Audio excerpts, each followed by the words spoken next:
կարեկցանքի կարիք ունի պացիենտը, այսա կարող եմ ասել, որտեղ այն կեցվածքը, որը ինքը ցույց է տալիս, հոգեկան հոգեվարքի դրսևորում է, թե պատճառները ինչ են, չգիտեմ, երևի պետք է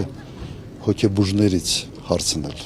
Ձեր կարծիքով քարոզարշավը արդյոք դուրս չի գալիս արդեն օրենքի շրջանակներից եւ արդյոք այս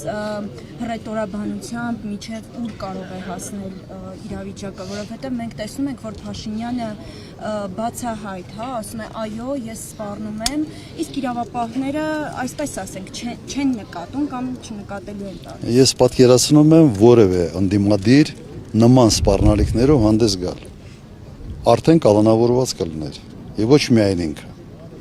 Ենթադրում եմ, որ բարեկամներից էլ ինչ-որ որոշ մարդկանց հետ կտանեին։ Սա վաղուց արդեն օրենքի շրջանակներից դուրս է եւ կարծում եմ, որ մեր ժողովուրդը պիտի համաչափ արձագանքի։ Եվ այդ համաչափ արձագանքելը ԿՊ-ին ապտակելն է հունիսի 7-ին։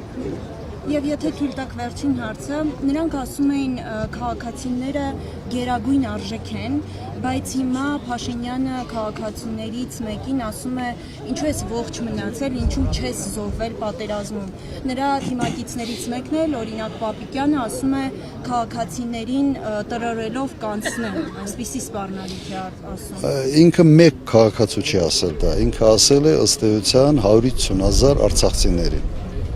Ասել է, թե ինչի չեք զոհվել։ Եվ դրանով ինքը ասել է նաև շատ ավելի մեր քաղաքացիներին, որոնց քաղաքացիների նախնիներին, որոնք ժամանակին լքել են Թուրքիա հենց նույն պատճառով։ Կամ պետք է զոհվեին, կամ պետք է փոխեին հավատը, կրոնը, պետք է թուրքանային։